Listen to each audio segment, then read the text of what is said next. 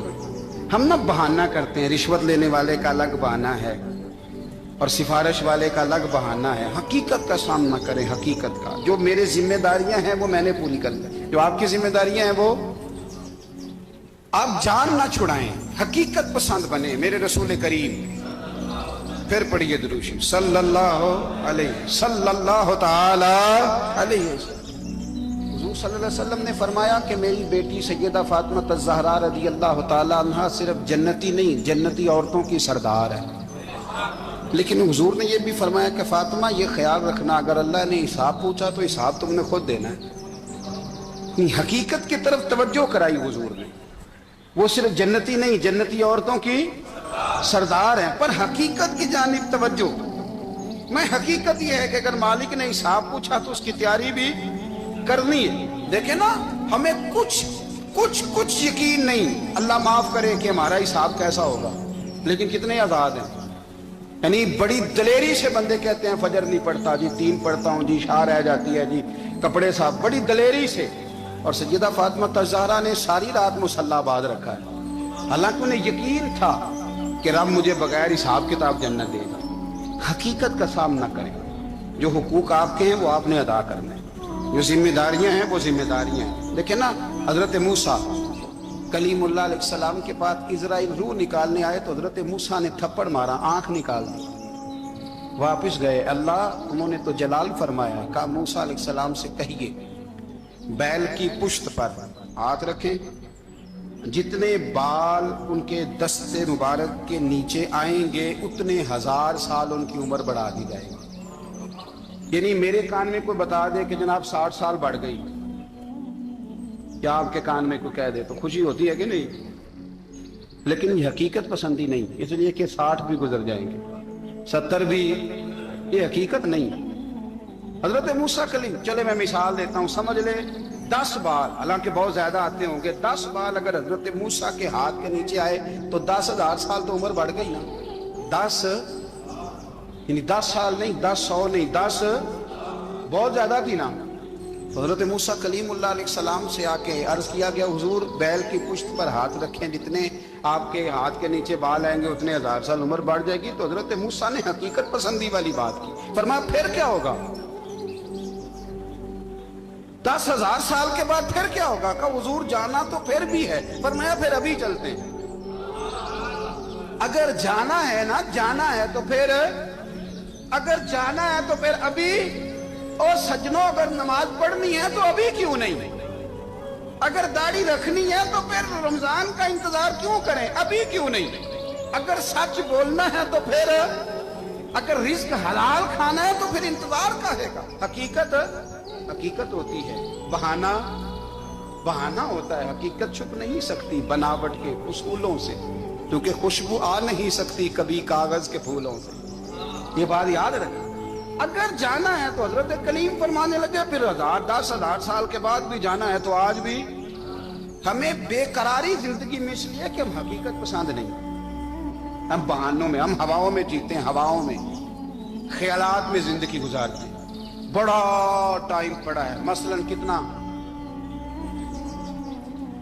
کتنا میرے رسول کریم صلی اللہ تعالی علیہ وآلہ وسلم نے ایک دن صحابہ سے فرمایا تمہیں حیا نہیں آتی؟ حضور کیا ہوا؟ فرمایا وہ والے مکان بناتے ہو جن میں تم رہ نہیں سکتے، وہ والا مال جمع کرتے ہو جو کھا نہیں سکتے، حیا نہیں آتی؟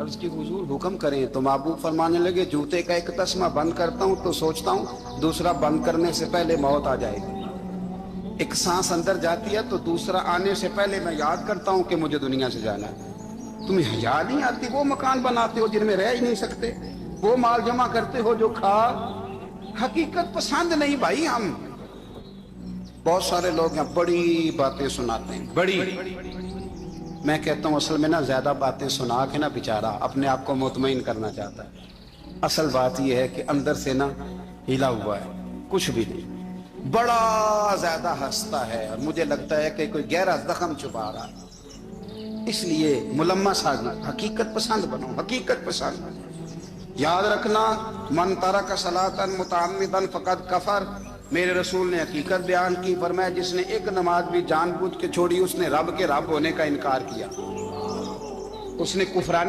نعمت کیا۔ یہ حقیقت ہے، کوئی کلیریفیکیشن نہیں، کوئی وضاحت نہیں۔ جو نماز نہیں پڑھتا جھوٹ بولتا ہے، غلط بیانی کرتا ہے۔ جو شخص رزق حرام کما کے کہتا ہے کہ اس کے بغیر گزارا نہیں چلتا، وہ جھوٹ بولتا ہے۔ اس لیے کہ رب فرماتا ہے جب تجھے پیدا کیا ہے تو تیرا رزق میرے ذمہ ہے۔ اللہ فرماتا ہے کہ لا یکلف اللہ نفسا الا وسعہا، میں کسی پر وہ بوجھ نہیں ڈالتا جو اٹھا نہ سکے۔ نماز فرض کیا، اس کا مطلب ہے ہم پڑھنے کے قابل ہیں۔ اس نے ہمارے ذمہ داریاں لگائی ہیں تو مطلب یہ ہے کہ ہم ذمہ داریاں ادا کرنے کے قابل ہیں، ورنہ وہ کہتا ہے میں وہ بوجھ ڈالتا ہی نہیں جو تجھ سے اٹھایا نہ جائے۔ اگر چاہتے ہو کہ زندگی میں اطمینان ملے تو خدا را حقیقت پسند والی زندگی گزارو۔ یہ فضاؤں میں زندہ رہنا، ہواؤں میں، اللہ بڑا معاف کرنے والا ہے، اللہ بڑا کریم ہے، معاف کر دے گا، تو بھئی یہ بات صحابہ کو بھی پتا تھی، یہ اہل بیت کو بھی خبر تھی، تو وہ تو ایک ایک بات کا لحاظ کرتے تھے۔ یہ غوث اعظم کو بھی پتا تھی، یہ ان کے والد کو بھی پتا تھی، جنہوں نے کسی کا ایک سیب کھا لیا تھا تو 12 سال اس کے گھر میں نوکری کرتے رہے۔ انہیں نہیں پتا تھا اللہ بڑا کریم ہے، معاف کر دے گا، ایک سیب ہی ہے نا۔ تو حقیقت پسندی آپ کو سکون دے گی، اور اگر آپ نے اپنے آپ کو غیر مطمئن کیا ہوا ہے، بات کچھ اور ہے، اور آپ نے اپنے آپ کو ڈال کسی اور طرف لیا ہے، تو پھر آپ کو سکون مل سکتا؟ سکون حقیقت پسندی میں، اصل میں سکون ہوتا ہے، اداکاری میں سکون نہیں ہوتا۔ تیسری بات سنیں، اگر آپ چاہتے ہیں زندگی میں مطمئن رہیں تو دنیا داروں سے امیدیں توڑ دیں، اللہ اور اس کے رسول سے امید وابستہ کریں، اولیاء اللہ سے امیدیں وابستہ کریں، صحابہ اور اہل بیت سے امیدیں، اللہ اور اللہ والوں سے امیدیں، دنیا داروں سے امیدیں